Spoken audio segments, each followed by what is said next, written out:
SMT Nation, we back. Nation, the T-Mobile CEO is speaking, and whenever the CEOs at these big telcos speak, we're all ears, we're listening, and we want to hear and see what they have to say. Sometimes it's the liar sandwich that emerges, and sometimes it's a truth sandwich, right? Or it's, an interesting spin or insight into the industry and what the company might be doing. All right, so specifically looking at what T-Mobile's got going on here from the CEO, Mike Sievert, let's take a look at his commentary. Let's analyze what he had to say. Link for the article in the description. Also in the description, the real SMT Buy Me Coffee link. Want to support your creators? Appreciate all the content here on this channel. You could buy us a coffee. Link in the description. And also, if you're looking for a great deal on your wireless service, you want great value, you want legendary customer care, this is why we partnered with mmWave. Use our unique partner link. Unlock those savings. You'll be helping out the channel and helping out your wallet. All right, so Mike Sievert speaking. Here are some of the disclosures and statements he made at the J.P. Morgan Global Technology Media and Communications Conference today on May 22nd, 2023.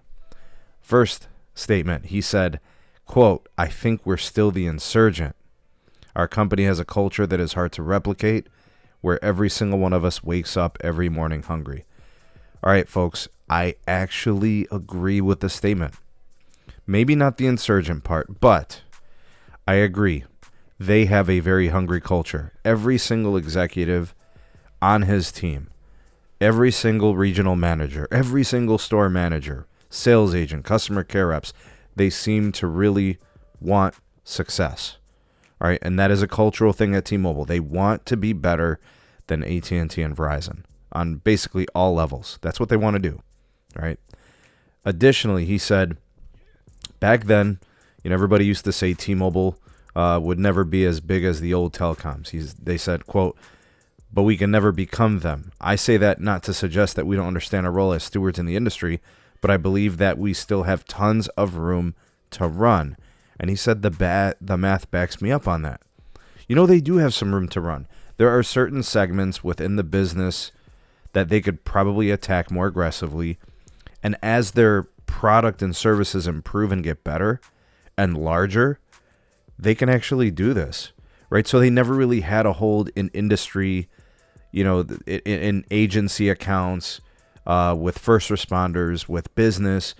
Now they do seem to be taking some of those accounts, right? So, and they're attacking those very aggressively. They're shooting lowly. They're saying they want 20% market penetration in some of those segments, and they've already approached 16% in just a couple of years post T-Mobile and Sprint merger. So I agree. So far, I think he's hitting on most of what he's saying. He went on to say that T-Mobile still being the value leader, what's changed now that they're the network leader? He said, now we're winning the hearts and minds of people who buy in this category based on network. I don't know about all that. This one is dicey. It's really hard to sell the T-Mobile network as better than AT&T's or Verizon's, who historically, they just do things more reliably, right? When it comes to backup power on tower sites, when it comes to owning and operating more of their network, leasing and renting less of their network, that kind of stuff makes a difference. And I do think, this is just me personally, I've tested all these networks extensively for many years. While there may be some markets where T-Mobile is very strong, there's not enough of them where they're better than AT&T or better than Verizon, right? So until that day comes, that becomes more, clear. It's really hard for them to sell that they have a better network. They have a very fast network, right? But they still, in many instances, for a lot of people, a majority of people, they still fall in third place when it comes to reliability.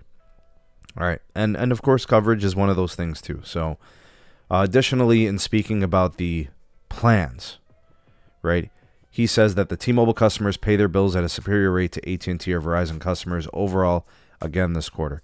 Looks to me like they've addressed the churn rate, folks. T-Mobile customers, those that are branded T-Mobile, right? So we're talking about the Magenta plans of yesteryear, and we're talking about these new Go 5G plans. They feel really good about the stability of their customers, right? They went into the top 100 markets as the market leader by being the value player. Now, outside of that, they're giving them a real look, right? Outside of that. Sievert commented on Verizon's new My Plan offers. What do you guys think he had to say about that, huh? He said if Verizon had slashed prices when they took out all those goodies and allowed people to pay to add goodies back in that might have won over more customers. But instead, they took them out and said, look, we're giving you choice now without reducing prices. And they're hoping customers won't see through that, but we'll see. And this is what a lot of you have said, right? In order for Verizon to reduce pricing, they had to remove a lot of value, right? Which is the opposite of what T-Mobile historically does. They try to give you the most value. They will try to upsell you, right? They have a couple of things strategically in place to upsell you, but at least they give you something for that upsell. All right, now they are going to be chasing Verizon in the enterprise space. And he spoke to this, the goal to get to 20% market share in the enterprise and government space by 2025. And he says they're on track to do that. I believe it. Just based on looking at the partnerships that they're forming, the accounts that they're starting to land, right? I think they might do it, by 2025. I don't think it should be an issue. Additionally, I think he was talking about the AAA roadside assistance, perk and how they have them as a network partner. I think all that's fine and dandy. And then the last thing he kind of ended with was talking about 5G use cases. Fixed wireless access to 5G home internet from T-Mobile is absolutely a smash, right? It's one of the unique 5G use cases we can speak to. He talked about the Magenta MAX user, right, consuming far more data than ever before. He's trying to sell people on 5G, right? He sells a 5G network. Mike Sievert doesn't sell an LTE network. Their LTE network was bad for a long time. And they've moved forward by, selling the 5G story in the 5G era with the smartphone being the killer app. Not really, right? The smartphone, not really the killer app for 5G. The smartphone happens to have 5G, access to wider channels that have deeper bandwidth and gives people more capacity, right? But, you can do everything you need to do on 100 megabits per second. It doesn't have to be a gigabit per second. But what I will say is they can serve more smartphone customers than ever before. Because what you could do is you could have 100 megahertz of N41 plus an additional 40 megahertz of N41 plus an additional channel of N25 or N71. That flexibility with the 5G network with wider channel bandwidth, along with more channels, right, and more coming to the market too, allows them to create more capacity for customers with a dual purpose network, the 5G home internet, and the smartphone user. T-Mobile continues to grow in both. So for T-Mobile, creating capacity is the 5G killer app, but that's for them, not directly to the customer, right? The customer is not saying, I need 5G, but the customer wants 5G home internet, and the customer wants a better smartphone experience. That's what 5G can do right now. So kind of a mixed bag there. The 5G use case is important for T-Mobile, indirectly for the customer. And he did say that it's helped out revenues and cash flows. Facts, because they're selling more lines of service. They're now able to upsell better network access, right? More capacitive network access, right? Plans like Magenta MAX and now the Go 5G Plus, the 5G home internet. That's where that comes into play. Okay, so I'll be honest with you guys.